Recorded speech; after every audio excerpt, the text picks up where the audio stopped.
Noćne životinje. Pepa i George će prespavati kod bake i deke. Deko, šta radiš? Vreme je za spavanje. Nemoj da se brineš, Pepa. Idem samo do bašte da pokupim puževe. Zašto? Deka uopšte ne voli puževe zato što jedu njegovo povrće. A najbolje vreme da ih nađeš je noću uz lampu. Hoćemo George i ja sa tobom. Molim te. U redu. Samo ovaj put. Obucite se i obujte čizme. Pepa i George nose kaput i čizme preko pidžama.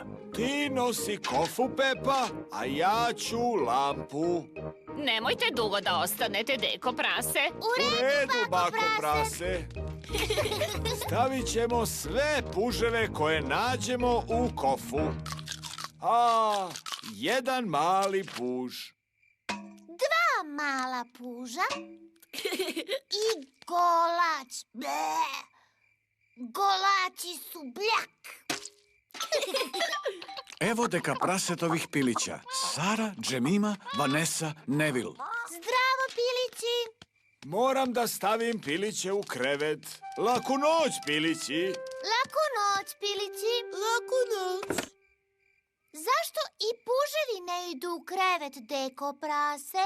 Zato što ostaju budni i jedu mi povrće.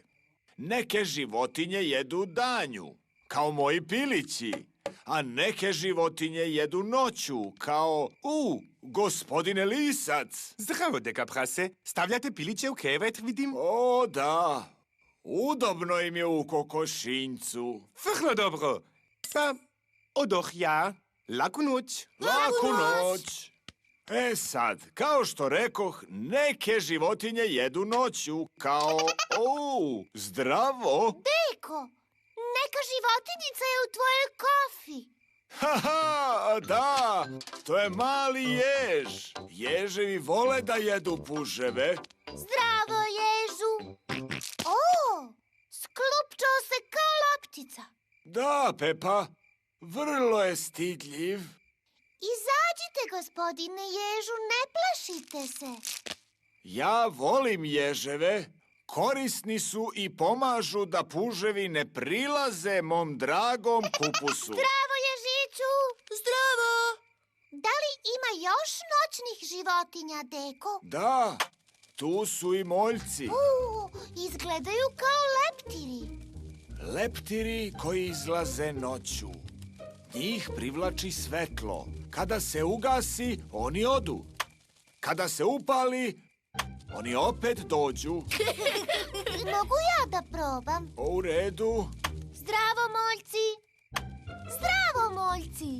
Zdravo, moljci.